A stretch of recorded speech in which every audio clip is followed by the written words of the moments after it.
The Podcast Revolution Network is a collective of independent broadcasters banded together for mutual support, success, and to raise new voices to our platform. Our shows are made possible through listeners like you supporting our cause. For more information on supporting Podcast Revolution, please visit podrev.org. That's PODREV.org. Thank you. Well, hello. How you doing? This is the S. Anthony Says podcast. I am the S. Anthony Thomas. My friends, this is episode number 236. Oh, yeah. Now, people have asked me for contact information. I'm going to throw the contact information on the front of the show here. If you want to email me, it's talktosanthony@gmail.com. Talktosanthony, TALKTO, santhony@gmail.com. The Twitter for me personally, my personal Twitter is @SAnthonyThomas. Thomas. The Twitter for the show is at S. Anthony Says. Where's your podcast, man? Where are the other places? Okay, Google Play, Stitcher, TuneIn, iTunes, Spreaker, the cushions of your couch. I'm everywhere, damn it. Just listen to this crap and subscribe, damn it. Yeah, that's right. Now, folks, I've been saying this before. It just keeps happening, and I really don't mind. It doesn't really bother me too much. Where I will write out an outline, and sometimes I'll script out some stuff I want to talk about on this podcast, and then something will happen to me that completely changes everything, and all of a sudden I'm like, you know what? I got to talk about that. And this happened to me very recently because I have a new dentist and new dental hygienist, and things are different. And it's amazing how sometimes little things will happen and you don't realize how much they actually affect you until they affect you, and then you realize how much they affect you. I have a way with words. I have been going to my previous dentist for a long period of time, years in fact, and I went like clockwork, sometimes every 6 months, sometimes every 7 or 8 months, but usually it was around 6 months or so. Twice a year, I go to the dentist, and the hygienist will do the scaling and the cleaning, and the dentist will go, okay, we do the x-rays, you have no cavities, everything's fine, this, that, and the other, and everything was great, but everything was not fine. Because of some previous dental work, I had some stains on a few of my teeth. Nothing drastic. And when you're approaching 50 years old, people just go, hey, what did you expect, jackass? You're approaching 50, you bastard. But it always bothered me that stuff was there. It never really affected my life outwardly. It didn't make me a less outgoing person. It didn't stop me from getting girlfriends or anything like that, but it always bothered me. I'd notice it sometimes in the mirror. I'd be brushing my teeth, and I brush my teeth all the time, and I'd see those little stains, and I'm going, is this just what happens to you when you get a little older? You get this crap? Is that what happens? Do I have to put up with this crap until I can get some caps because I don't have cap money because I prefer to have my car? So I just figured, just like anything else, sometimes when bad things happen to you as a human being, because human beings can adapt to damn near everything. Whatever it is you plus that thing, even if it's something bad. Say your leg doesn't set right because you couldn't get your leg fixed, or there's something wrong physically with you that you've had for a long period of time, or you hurt your back, or your knees are bad, and you don't have the money to fix it, or it just can't be fixed because the medical technology has not gotten to the point where that specific ailment can be fixed, and your Bill plus knee problems.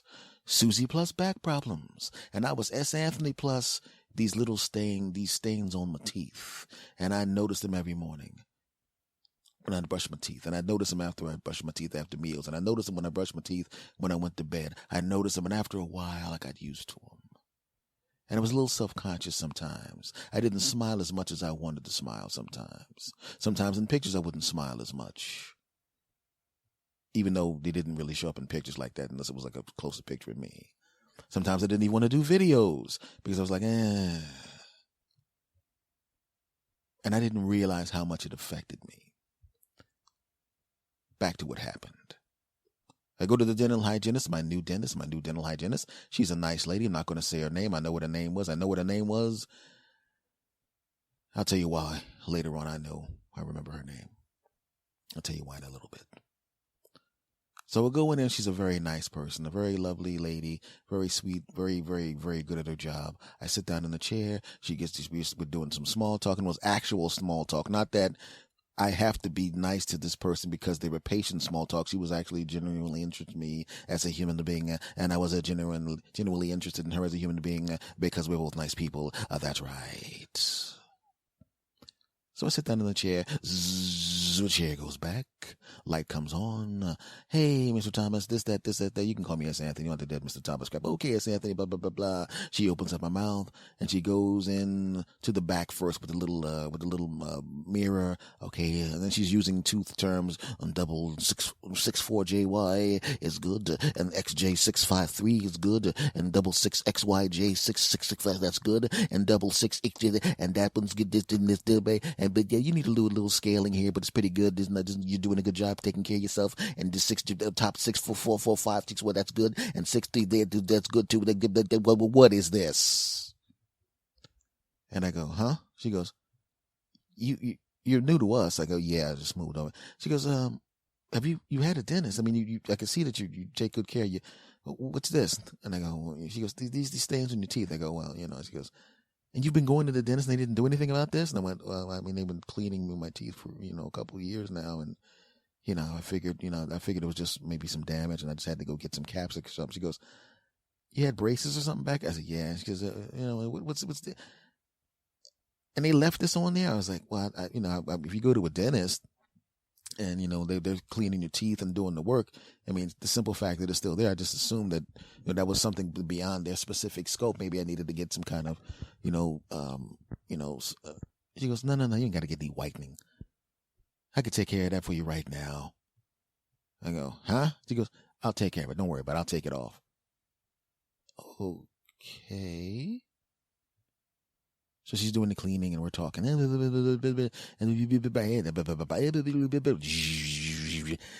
this thing in the suction cup in your mouth. And another thing.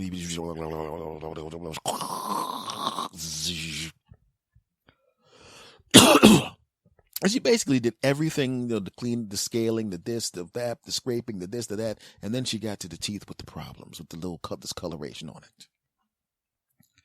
And what does she do? She takes a bunch of towels and puts them across my face and leaves nothing but my mouth open. Then she takes out, I can't even tell what tool she took out, but it sounded like some kind of drill deal.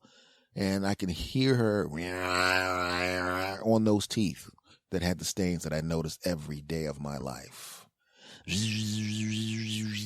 can taste something burning. I can smell smoke, all of that crap. And it's smoke coming out of my mouth. I was hoping some firemen didn't come in and take a hose and shoot it in my mouth. And she's still talking. I can't believe they didn't take this off. How are you going to go to the dentist all this time and you have this? I mean, everything else is great. And they're going to leave this on there. This is ridiculous. I can see where they did the work on the inside of your mouth and the thing. But why do they leave this? Tooth number 1. Tooth 2. Oh, man. Some people just don't. I can't believe this. I can't believe this. This is ridiculous. I mean, how are you going to have all the other teeth looking like that? And then these ones with this. 7 or 8 minutes go by. She shoots the water in my mouth. Sucks all the whatever was in my mouth out with the suction cup. And then she goes in and she does the cleanings on all the teeth. Takes out another thing, with the air and more water. Then the polish. And she goes, and then she takes the crap off my face and look at her and she's smiling at me. And I said, oh, either we're finished or I'm looking extra good. She says, ha ha ha, both. And she pats me on the side of the face. She says, you can stand up now. And I said, okay. And then she handed me one of those hand mirrors. And she says, take a look at that. And guess what I saw? My teeth looking the way they should look. Guess what I didn't see? Those stains anymore. They were gone. And I mean gone. And I looked and I did not even look like my face anymore. It didn't look like my teeth anymore. And I smiled into the mirror, and I was very, very happy. And I didn't expect. Now, when you go to a dentist or a doctor, you figure you're just going to go in there. They're going to do their thing. You're going to have your pleasant conversations. They're going to say, "Come back in 6 months. Come back in a year," whatever your schedule is, and that's going to be that. And by the time you get back to your car and go about the rest of your day, it's just a side note. People won't even ask you, "I went to the dentist today," and that'll be all if you mention it at all. That's the only thing that's going to happen. There's no reason to bring up the dentist like that, right? Not a big deal. It's not like I went and got root canal or some crap like that. I don't need that crap. But I looked in the mirror, and I'm looking in the mirror. Did I mention I was looking in the mirror?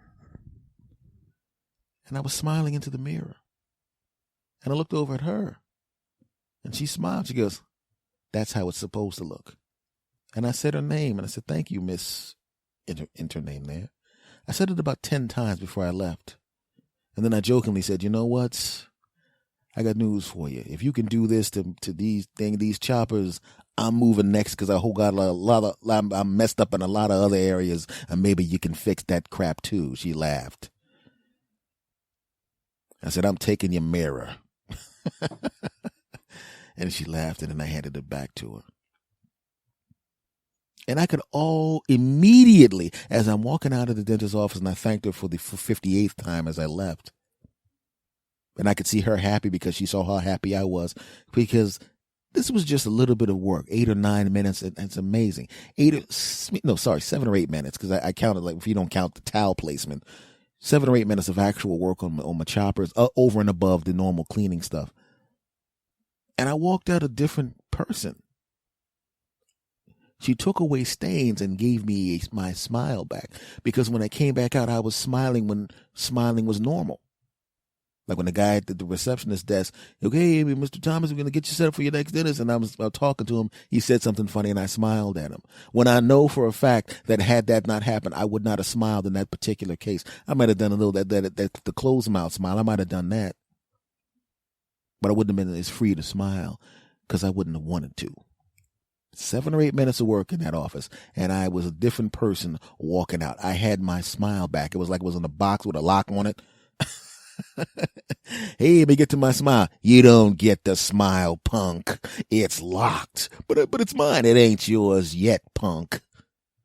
And then I walked out of the office. "Yeah, I want my smile. Give me my smile." "You don't get your smile." "Oh, crap, he's got the key to the box. Click, click. Give me my smile, you bastard." "Now it's back. It's mine. Ha ha. I'm smiling for no reason." I saw somebody get hit by a bus. I walked up and smiled at him. Okay, that part did not happen. But it was really weird. And it's only been a couple of days now since then. And I notice even now when I walk by the bathroom mirror or when I brush my teeth, when I look in the mirror, I still in my mind am looking for those discolorations that don't exist anymore, and I will never allow to exist again, because now I know that I know what to do to make sure that doesn't happen, and that since they're not there, it'll never happen again. But a problem that was more important to me than I thought was taken away. A weight that was on me that I didn't realize was there because it had been there for so long was taken away. I was S. Anthony plus slightly embarrassing, smile reducing, picture of myself reducing, videos of myself reducing tooth stains that people probably noticed and went, he's cute, but I don't know. That weight was gone. I don't have that problem anymore. My clothes are getting a little baggy. I ran up the steps. My grandnephew was upstairs. And he called me. And I saw him. And he jumped up. He was excited to see me. And he was jumping up. And I ran up to the steps and I grabbed him and I spun him around. And when I got to the top of the steps, guess who was not out of breath? Me. Guess who was not out of breath spinning him around? Me. Guess who was not out of breath running around the house chasing him? Me. Literal weight has started to become lifting because of the way I've changed my diet. And I say this to you for a reason, my friends. There's little things that are happening to you right now, little slights, little things that are kind of weighing you down, and you don't even know what the hell they are until they're gone. And then all of a sudden you're like, damn, that was messed up, wasn't it? Right? You've been in relationships where it's just not working, man, or what you're doing isn't working. And I'm not saying you have to get rid of the relationship or anything like that, but you see what the little problems are, and then you solve that one little problem, and all of a sudden, boom, good things start happening. It happened to me, and I know it's happened to you. You're in a relationship with somebody, you have some kind of communication problems. You say hello to her, and she shoots at you with a rifle. That may be a little extreme. I meant shotgun. Just kidding. She stabs you. Okay, I'm just kidding about that also. But you solve that little problem, man. Little things do mean something, man. And sometimes you don't even remember the little things until afterwards. Before I went to the dentist, there was a guy there that was having a problem with his copay. Whatever was happening, his copay, he was $2 short, and it was obvious that he was embarrassed. Maybe it went up $2 and he didn't know about it. But whatever it was, the dude did not have the money. Needed the money, didn't have the money. Needed it, didn't have it. And I heard him going, oh, $2. He was going through his pocket trying to get up change. And I walked over to him. I said, what's up? I said, so you need something? You need a whole something? He goes, yeah, man, he's like, I'm $2 short. I don't have it. You know, man, I need this. All I got is, I can't give him a car fare. I live too far away. I can't. I said, you just need $2? He goes, yeah. I said, and I walked, stay right here, man. I walked around. So I didn't want to like open my wallet. I had like $60, $64 on me or some crap like that. And I normally don't even carry that amount of money.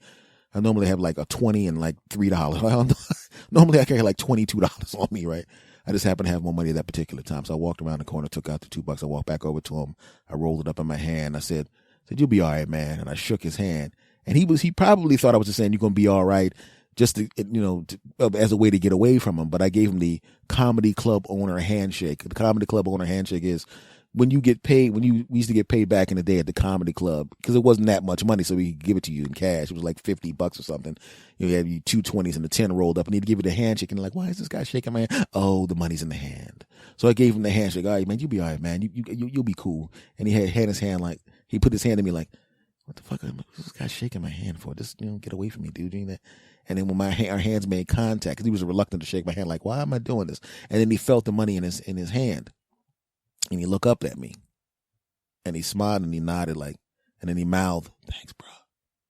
And I looked at him like, no, don't worry about it. It's cool. It happens to everybody, brother. And I walked away. And then he kind of walked away for a second and then pretended that he found the money in his pocket, walks up to the counter, pays his copay, everything's cool.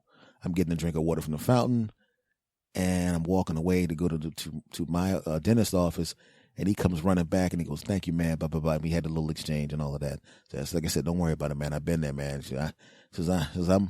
I'm broke too. I just happen to be broke plus $2, bro. Don't worry about it. He goes, it's cool.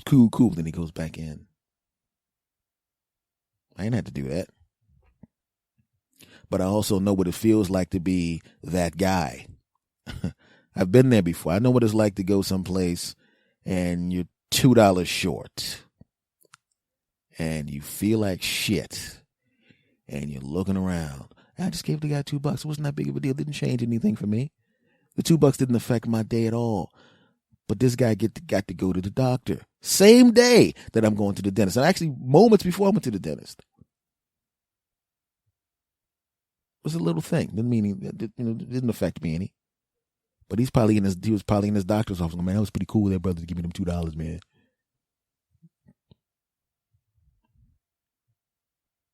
It was probably the same thing with the dental hygienist. She was just doing her job competently. And as I found out from the dentist before that, she didn't have to do that. Because those other 2 jackasses didn't do that. But she did do it. And it literally was a life-changing thing for me. Because I feel like a different dude now. Little things mean a whole lot, my friends. A whole lot. Just remember that. So if there's some crap going on with you, some little tiny thing that's messing with your head or messing up your relationships or messing up something, Just remember, little changes, man, little teeny things, little good things you can do for somebody else can mean a lot to them. Little things you do for yourself could mean a lot to you. You know, get up in the morning, do some push-ups, do some sit-ups. Don't mean that much. Don't kill you too much. You know, maybe buy some cheap weights, lift them. Maybe get a cheap gym membership, lift it. Eat a little bit differently. And all of a sudden, you can run up the steps and grab your grandnephew and run around the house without somebody going, hey, you were playing with the baby again, huh? Yeah, okay, he's on the ground. Get the defibrillators. You don't have to go through that shit. So I have a feeling that my dental hygienist is probably listening to this because she now knows I do this because I told her. And I just want to say thank you. You know, I know you were thinking you were just doing your job, but you really did help me out a lot. You know, my smile muscles have use now. They actually are doing something. You know, they got called the same way somebody calls the firemen or something like that, and they go sliding down the pole. Hey, we're working now. We're going to let's go. Because I get to use them now. Thank you. And as far as my bastards, if you get an opportunity to put a little smile on somebody's face, do it. And that includes you. If you get an opportunity to do something that puts a smile on your face, do it. You dig? Segment over. Okay, cats and kitties, dudes and dudettes. This is an interesting thing here. Have you ever had a friend, acquaintance, relative, significant other? You like them, you dig them, you love them and all of that. But then they do something or say something or support something that makes you look at them in a completely different way. You can't look at them the same way anymore after that. It happened to me on Facebook, and it happens a lot of times during the political season. If there's a candidate that's to the extreme in one way or the other, and the extreme positions that particular candidate has will negatively affect you and negatively affect people that look like you and negatively affect people you care about and negatively affect your area, and you know this is a fact. It's not something that can be disputed, yet the person you know who has to know this still supports that candidate. That makes you look at them a different way. And I talked about it before. It happened to be on Facebook, and it continues to happen. There are people that are retweeting, reblogging, and re-thising and sharing and all this kind of crap. Stuff that when I look at it, I'm going, you at the time, have a relationship with me and people that look like me, and you're supporting something that will negatively affect me. And if it doesn't negatively affect me, it will negatively affect my nephews and my cousins and my future children if I have children, and my grandnephews. It will affect them negatively on a daily basis. Yet, it never occurred to you not to support that candidate because that would happen. Now, if the candidate was doing something that was going to affect your family, your wife, your whatever, you would not even allow it. You would never even think about supporting that candidate. And why would that be? Because you actually care about them, but you don't care about this friend. You don't, because if you did, you wouldn't be able to support that. And I remember sitting on Facebook and I had the little mouse hovering over the unfriend button. And it was really hard for me to push the button on certain people because these are people that I knew for a while. Either I knew them on Facebook for a while or I knew them personally for a while. I haven't seen them in a while, but I knew them, or at least I thought I knew them.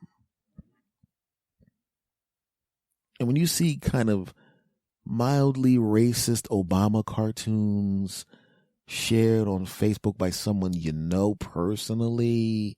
Yeah, I know I haven't seen you in 10 years, but still. Or I haven't seen you in a month, 2 months, or 6 months, but still. Or I saw you yesterday, but still. And at first you're going, okay, maybe they're retweeting it, reblogging it to show how outrageous this is, that this is being promoted by a specific candidate. They're not praising it or supporting it. They're displaying the evil of this. And then you realize, no, they're not displaying the evil of it. They actually like it and believe it. Oh no. And your hands over the unfriend button. You want to click the mouse or tap the pad and get rid of them, but there's something in you that won't let you do it. Why?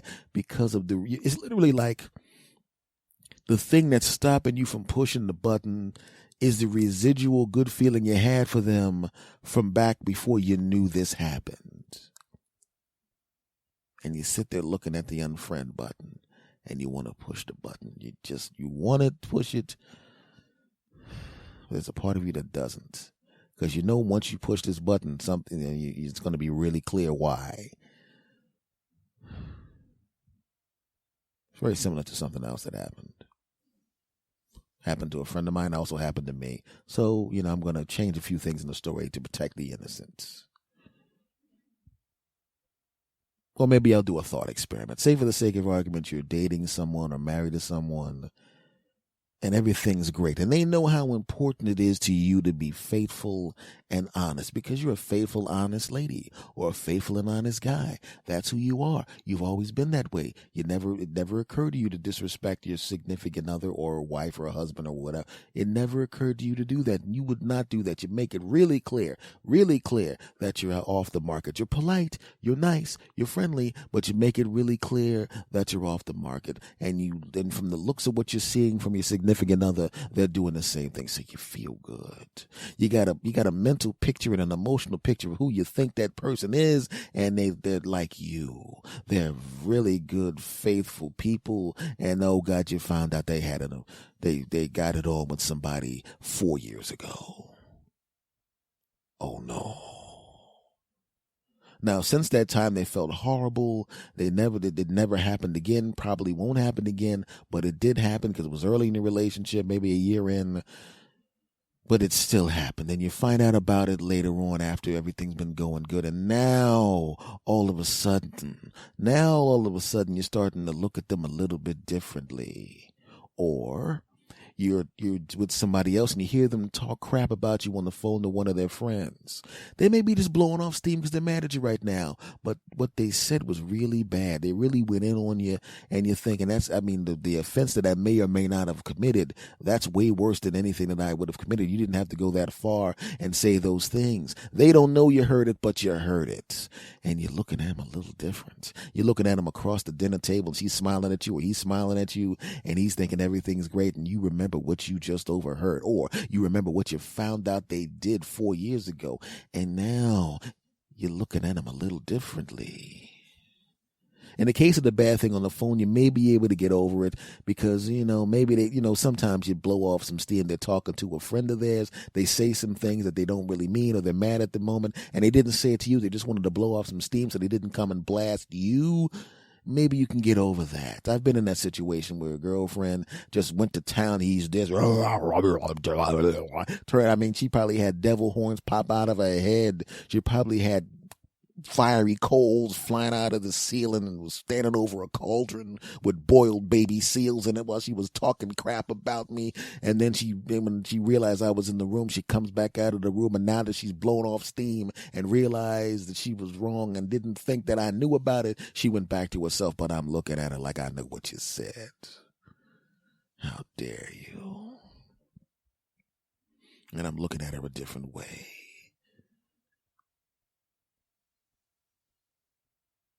And that's what happens. Back to Facebook. So my hand's over the button. I'm looking at the button. I'm thinking about what this guy just reposted or shared, and I'm looking at him and I'm going, I want to press this unfriend button, but I don't want to press this unfriend button because I actually know this guy. I've been to his house. We drank it. Well, he drank beer. I drank soda. We did that together, and I want to push this button. He said, you know what I'm going to do? I'm going to scroll down. Maybe I was wrong. Let me see. I scroll down. I scroll down, and I scroll down, and I scroll down, and I scroll down, and it's the same stuff.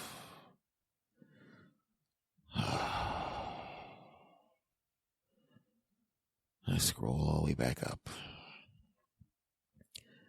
And I mouse over the unfriend thing.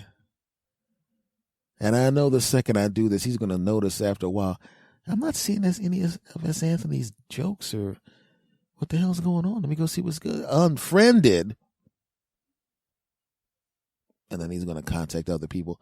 Did S. Anthony unfriend you? No. Oh. Could you write him and let him know that he unfriended me? Maybe he did it by accident. I know that's probably what's coming. And I go, let me push this. Let me scroll down further. Maybe that was scroll back a year. Oh God, it's just as bad. Oh God, because I remember a guy is a certain cable news network that does blatantly bigoted crap. And this guy was reblogging stuff that was easily fact checkable.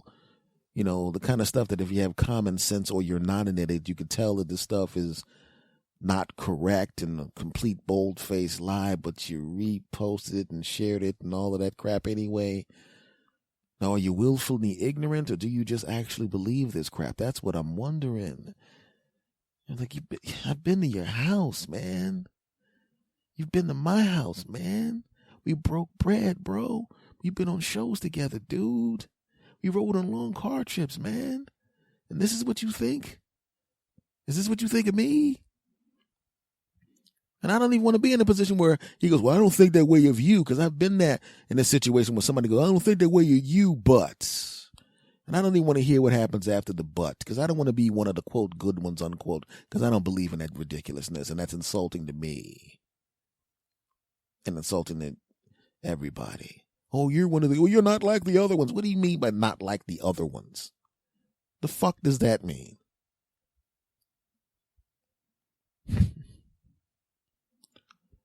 Scroll. Oh God, it just keeps getting better. So I got my over the unfriend button and just click. 2 days later, did you unfriend Bloopty Bloop? Yep. Why? Why don't you go read his page? All right, hold on. Scroll. Oh shit. The fuck is this? Exactly. Excuse me. Click. This guy probably went back and it is like, I have like 27 less friends. What the hell is going on here? It's really weird, when you find out that there's something about someone that you didn't know, and that's something about that person that you didn't know, is kind of the nail in the coffin, even though there weren't any nails in the coffin. It's like the coffin had no nails in it, then you see this one thing, and all of a sudden somebody shows up with a nail machine gun. I just want to nail the whole damn coffin. F that crap. Just don't need, forget the last nail. Put all the damn nails in at once, damn it.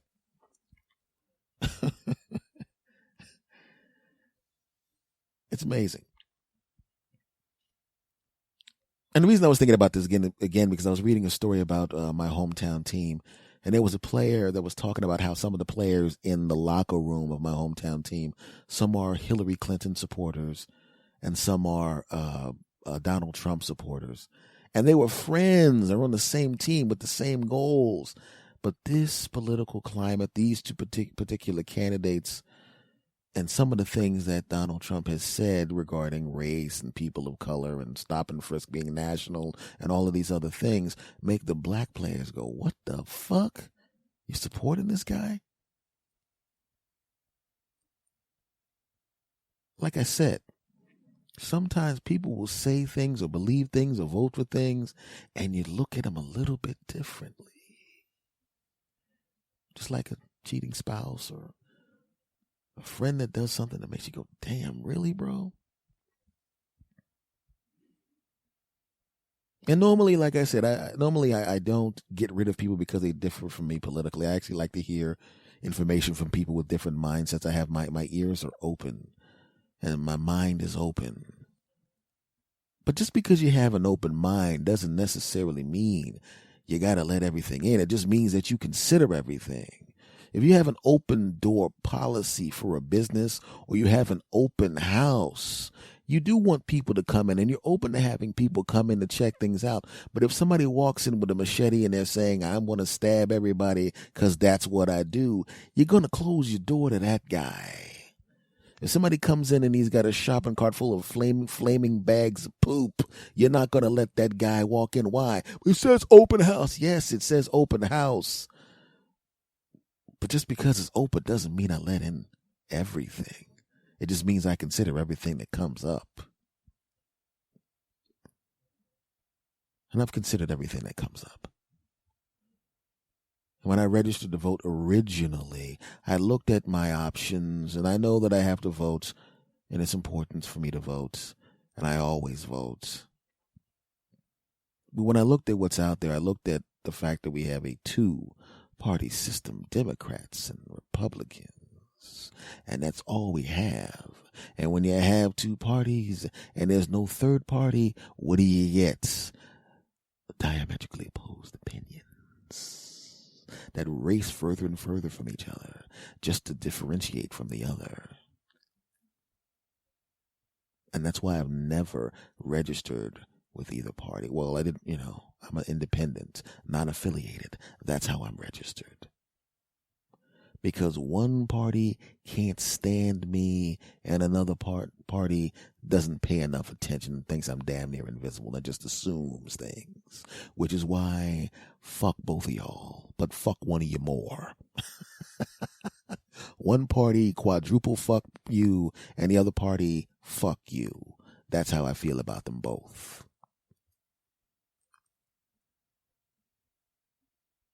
So I have lost / gotten rid of some people because, like I said, if you have similar goals and you have different opinions of how to achieve those goals, you can work with that person. If you're going in completely different directions, you can't work with the person. I want to get in the car and I say we should get something to eat because we want to watch the UFC fights and we want to get some steaks and hoagies and chips and crap like that. And I think we should go to this supermarket. Well, I think we should go to that supermarket. What are the pros and cons of going to your market? Well, my market has this, and this, and the price is this, and this. Well, my market this, and this, and the price is this, and this. Well, your market's better. Hey, or your market's better. Hey, or screw it.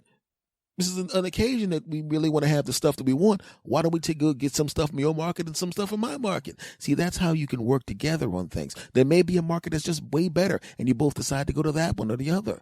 Or maybe the markets, you need to go to both of them. Even if it's a little bit more difficult, you go to both markets. But what about you're in a situation like we are now? Hey, I think we should go to the market and get this, and this. Oh, yeah? Well, I think we should go to the peanut factory and roll around on the floor. What? Yeah. Forget all that. Let's just go to the peanut factory and roll around on the floor.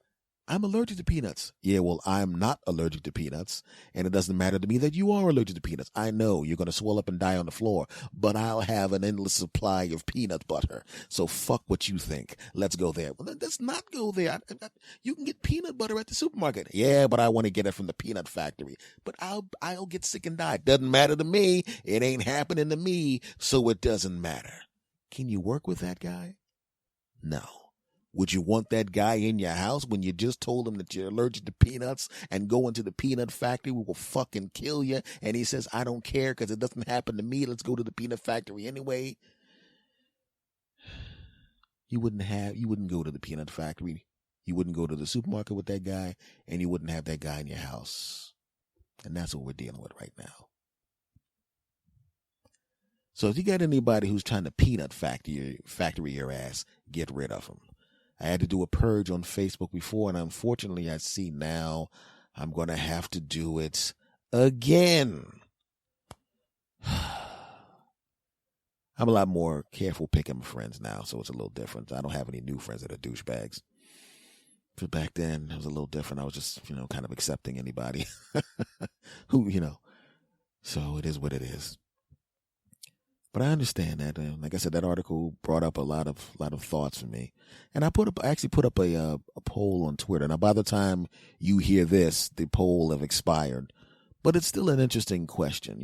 My question was, if you're a black dude and you have a white friend that supports Donald Trump, or if you're a Mexican person and you have a friend that supports Donald Trump, or if you're a white person who is more left leaning and you had a friend that supports Donald Trump, or you're a lady and you have a friend that supports Donald Trump, how do you feel about that? Does that change how you feel about that person? Because in the case of this locker room with these players, it did change some of their friendships. And I just wonder about that. I'm just curious.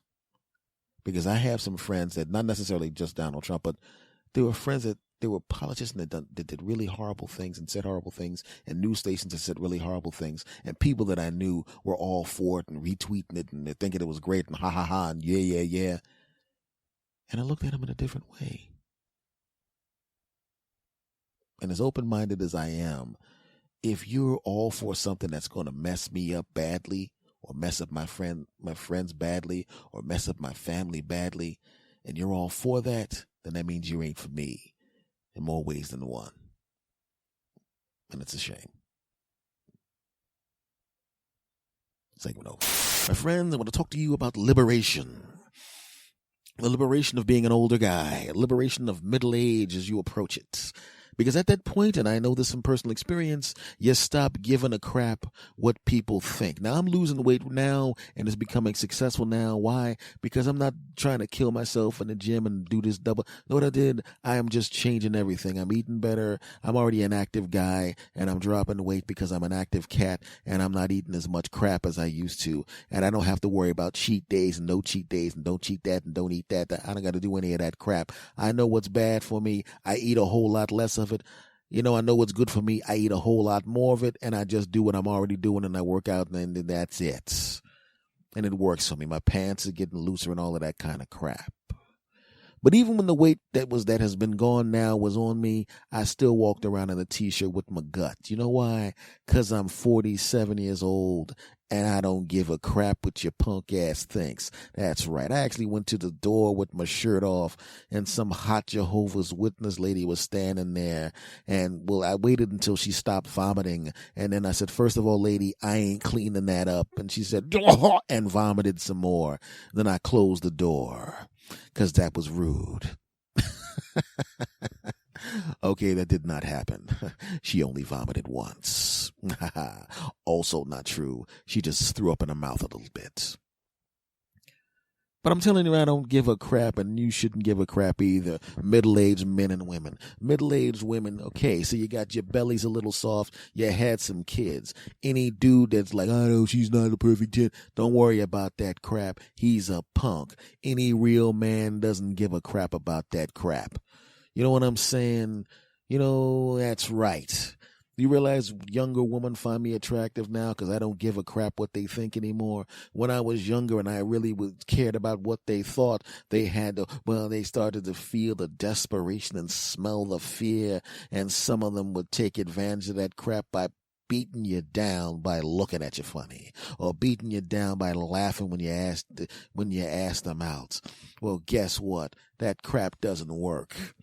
Ask any guy that's been married for any length of time. When you first got married and your wife was mad at you, same thing with you ladies. When you got married and your husband got mad at you, you actually gave a crap and you felt bad and you felt guilty. You probably moped around a little bit. You probably whined on the phone to your friends because he or she is mad at me and all of that crap. But I got news for you, damn it. After you've been together for a while, you don't give a crap anymore. You start to think, wait a second, if I didn't do anything wrong, and you're upset and you're ticked off and you're whining like a punk and I didn't do anything, that's your problem. You'll get over it. Parents, you know what I'm talking about. First kid, you got bubble wrap on the little bastard. Kids 2 through whatever, Get the hell out of here. You'll throw them across the room because you don't feel like getting up to hand them to the relative that said, can I hold the baby? Can I hold the baby? Yeah. Go long. Make a cut at 15 yards. Don't worry, I will have already thrown the baby before you make the cut. And then when I'm going to drop the baby right in the bread basket. Just don't drop him. And if you do drop him, make sure if he's going out of your hands towards the ground and he's head first, just kind of smack his feet to spin him around so he won't land head first on the ground. That's all I ask. That's right, I said it. You know what I'm saying? You get your cell phone, it's your brand new cell phone. Maybe you spend a lot of money on your cell phone, something I won't do and something I haven't done. Mid-range price, thank you. And you get your cell phone. Who am I kidding? Lowest price available. And you get your cell phone, you walk around carrying it like it's a little baby. Like it's a little baby. You won't even touch the touchscreen that hard. Oh, God. And 6 months later, can I borrow your phone? Yeah, there it is. You drop it and kick it across the room to the person because you don't give a crap. Well, it feels good not to give a crap. I love not giving a crap. You know, usually in society, when people don't give a crap, it means they're rich and powerful. Rich and powerful. They don't give a crap about getting tickets because what's a $31 ticket if you're rich? Who cares? But you care because you're not rich. But I'm telling you right now, my friends, we should all be in a position where we just don't give a crap about crap. We should be all sitting there going, you know what, that crap over there, I don't give a crap about that crap. I think that's great. There's a lot of power in not giving a crap, people. There's a lot of power in it. Right? The only problem is there are certain people in power that don't give a crap. Now, that's a bad thing when people in power that don't give a crap, because if people in power don't give a crap, the crap that they don't give a crap about is the crap you have to deal with, and then your life turns into crap. I'm about to turn 48 years old. And as I get older, I'm starting to give less and less of a crap about things. Went to the store. And a couple of years ago, there was this gorgeous young woman at this other store. And for the first time in a long time, I was nervous. I was never going to ask her out because she's too young for me to take seriously. But she was the first person in a while that made me feel like an idiot on the inside, even though I'm really good at being smooth on the outside. On the outside, hey, what's going on? How you doing? This. On the inside,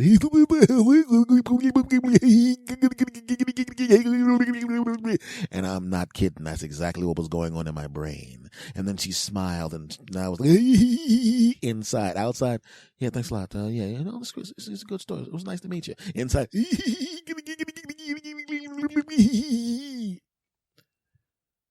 but somehow over the past year or so, I haven't seen her in a while, but she was so gorgeous, her face was burned into my brain.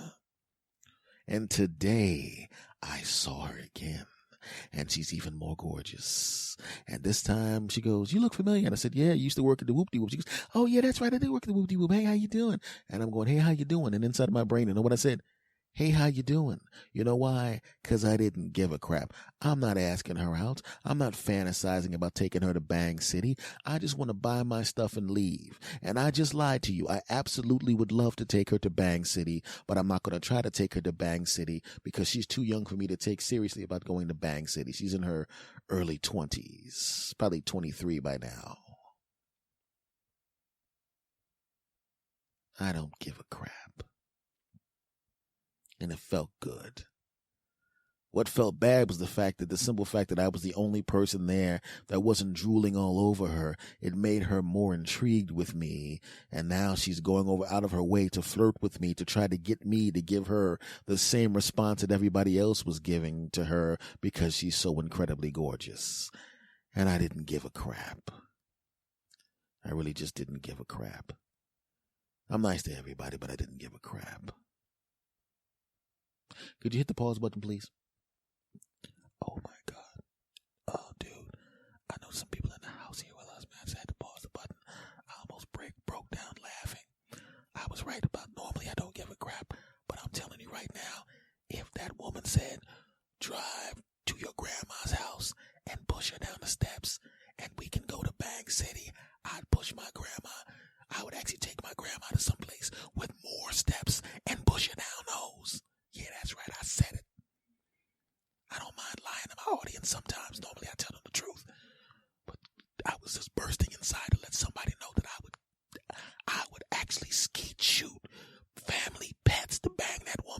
understand me? Yeah, man. Whew, Jesus Christ. Why are you whispering? I don't want anybody to hear what I'm saying. It's just us here, stupid. Oh, really? Yeah. Oh, okay, well. I was actually just doing a segment for my audience about not giving a crap and all of that kind of stuff. But, I don't like lying to them, but I figured it's going to make me look better if I do lie to them. Are you kidding me? Yeah, I mean, I'm surprised they're dumb enough to think that I wouldn't want to bang a 23-year-old that's some smoking out 23-year-old. I mean, I personally think my audience is full of good people, but if they believe that they're some of the dumbest bastards on the planet, I mean, this is episode 236. If they don't realize how much I love banging, they would. I mean, who doesn't love banging? You know what I'm saying? I'm going to go to that store with that 23-year-old in as much as possible until I can figure out how to get next to her to take her to Bang Central and Bang City and Bangville. She's too young for me to take seriously. The hell out of here. You would really have sex with a 23-year-old? What are you, new? Hell yeah. I mean, not like every 23-year-old, but that one definitely. Shit. She's too young. That's why I had to hit the pause button. I was trying not to laugh. She's too young for me to take seriously. Get the fuck out of here. Please. You kidding me? I'm afraid to nail it because if I have sex with her, you drop that 23-year-old good loving on me, I might propose to her in the middle of the getting it on session. That's probably the real reason why I didn't do nothing. You know what I mean? But I don't like lying to my audience, but I mean, I'm not going to tell them that I'm the kind of guy that, will occasionally like to get it on with a 23-year-old. I mean, I'm 47 years old. Under normal circumstances, I usually date ladies who are in their late 30s. But somewhere around there or close to my age. It doesn't really matter. As long as they're my age or around that age, I kind of like women that under normal circumstances. But I'd make an exception to nail this 23-year-old and get it on with her real good.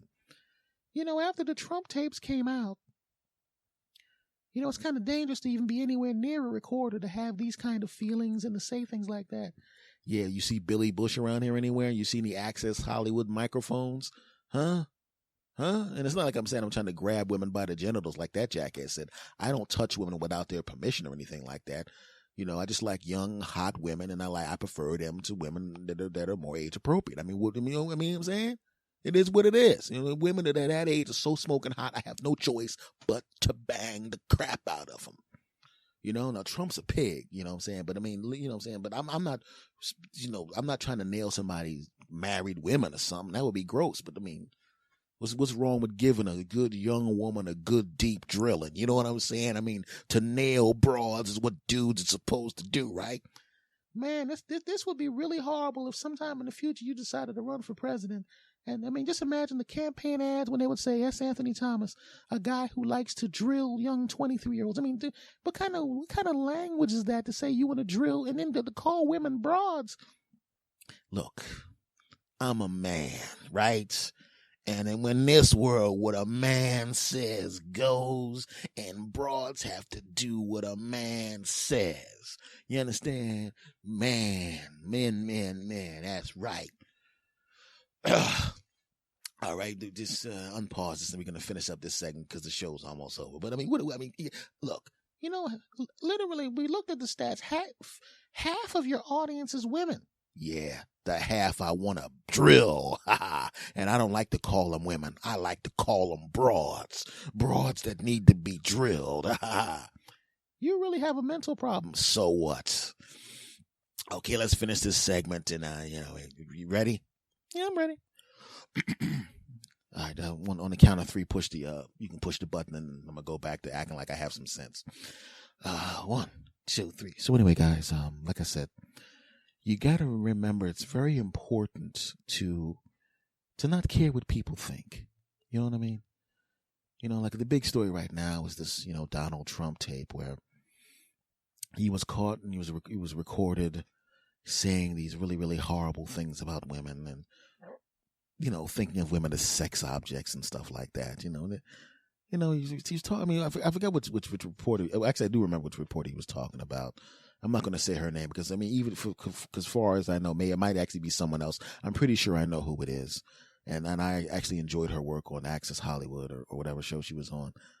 And for him to be referring to women, as in words and language other than the kind of language that's respectful and nice, and I think women are equals and they should be treated as equals, and the more we realize that women are so important to us and we should respect them and love them and treat them with the same respect that we give men. I mean, I don't even know why that's a question.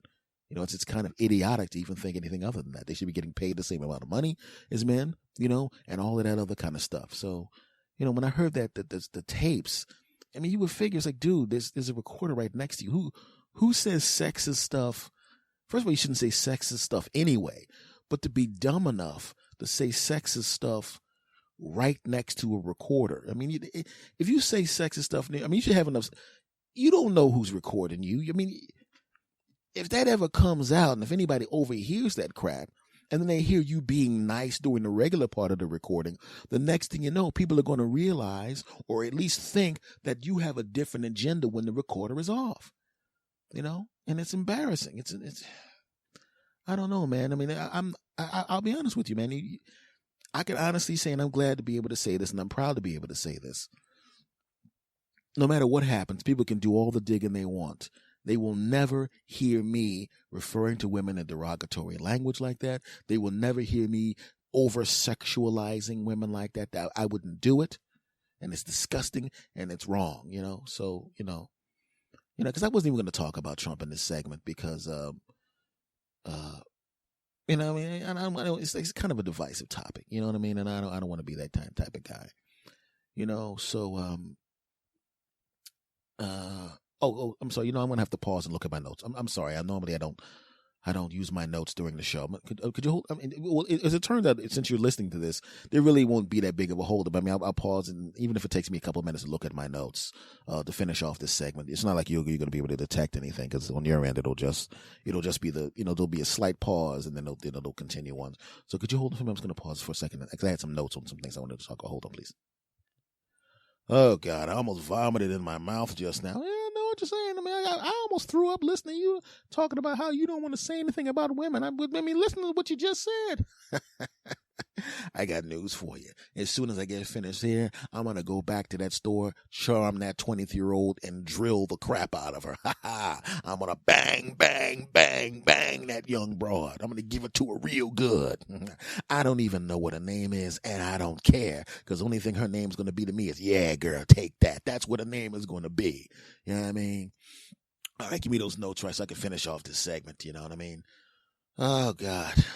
I got to go back and talk nice again to finish off the show. Please. People, I'm glad this is a podcast. They don't even realize I have naked pictures of young broads all over the wall. Broads that I drill on a regular basis and drill and bang and bang and bang. Don't even know their names. And the ones whose names I knew, I made it a point to not say their names so I could forget their names so I could just think about the banging and drilling and banging. Because that's it. Me and women and banging and drilling and banging and banging. All right, you got the notes. Thanks a lot. Oh, God, I just got to go back and bang that young broad. Okay, on the count of three. I'll hit the recording button again. You ready? 1, 2, 3. So, guys, here's the notes. The notes here, as it turns out, that when I look at these notes, I realize I actually pretty much covered everything I wanted to talk about in this segment. So, I just want to say one last thing before, just to finish this last segment of the show.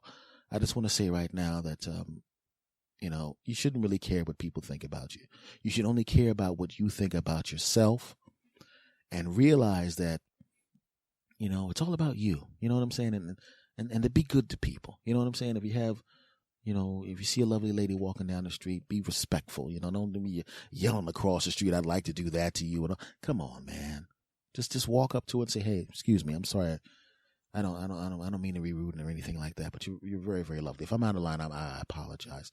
But I just think you're really, really special. And if you're not seeing anyone, I was wondering if maybe I could take you to dinner. I mean, isn't that better than saying disgusting things to women, you disgusting bastards? I mean, come on, just calm down. Grow up. A presidential candidate objectifying women and saying stuff like that. I'm disgusted. should be ashamed of yourself, everybody. I'm not even talking about that guy, because I know the rest of you guys with your locker room talk saying all sorts of disgusting crap like that. You know how many times I've been in a locker room with people that I knew, and they're saying all kind of disgusting and derogatory things and all sexualized crap about women. And usually what I do is I walk up to them and I enlighten them, and I say, listen, buddy, don't do that. And then the guy will go, what are you, some kind of narc? And then I'd smack him in the mouth, and then I'd back smack him. And I'm saying, I won't stand for this language. And then I'd take him and I'd push him out of the gym and to teach him a lesson. And then I usually wind up getting high fives from the other enlightened men in the gym, because I never hear me doing that crap.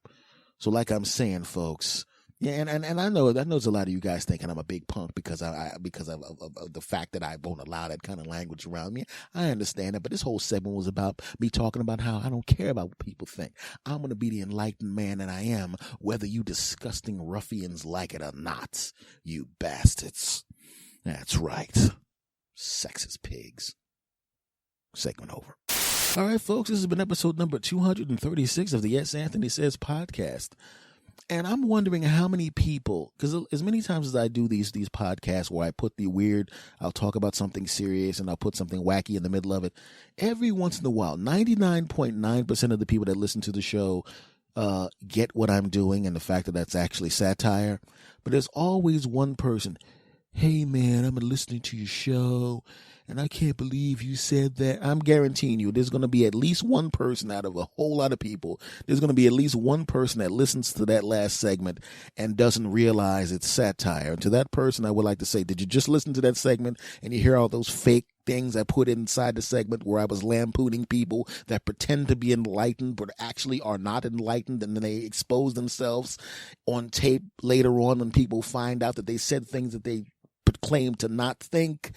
If you really believe that I actually think the things that I was characterizing in that sketch that were obviously me making fun of people with those attitudes, then you're not a regular bastard, and you need to stop and think, man. Do you get offended at tweets and then you reread the tweet and realize, oh shit, I misread it? I'm guaranteeing you, I'm going to get at least one email. I can't believe you said that, man. And then a week later, I'm going to get an email. Oh, I just kind of fast forwarded a little bit and I didn't realize that you were just joking. Sorry, man. So I'm going to save you the second email, damn it. Sometimes I read those emails and I'm going, does this guy realize I'm just kidding here? What the hell's wrong? What do you do, fast forward or something? Anyway, folks, that has been this episode of the S. Anthony Says podcast, episode number 236. I want to thank you guys very, very much for listening to my punk ass. Remember, the email address, and not the one to complain about stuff, damn it, is talk to us Anthony at gmail.com. TALKTOS Anthony. You know, you know how to spell my name, at gmail.com. Twitter address for me specifically is at S. Anthony Thomas. The Twitter address for the show is at S. Anthony Says. I am on the Podcast Revolution Network, obviously. I'm on Spreaker now, iTunes, TuneIn Radio, Google Play, or you can just go on Google, type in the S. Anthony Says podcast, and just pick a place, because I'm like oxygen. I'm everywhere, baby. I'll be everywhere, man. My podcast is everywhere. Podcast everywhere, man. The podcast everywhere. You dig? Much love to you all. Thank you very much for your support. Thank you very much for subscribing. Thanks for telling friends, because I see all the new people coming along. I can tell when you do it, because I look and I see this gigantic spike of new people, and it's right after you guys listening to the show. You listen to the show, and then obviously, you know, you tell people, and then a couple of days later, boom, there's a whole bunch of new people, and I appreciate that. I know exactly what you're doing, and I really, really appreciate it, you bastards. Now, folks, like I always say, it doesn't matter to me whether you're listening to me in the car, on a treadmill, on a riding mower, or walking down the street. Thank you very much for allowing me into your phones, into your ears, into your lives. I love you, you bastards. And on the count of 3, I'm going to say the goodbye the same way I always say goodbye. And I want you to say it with me. Are you ready? On the count of 3. 1, 2, 3. S. Anthony out.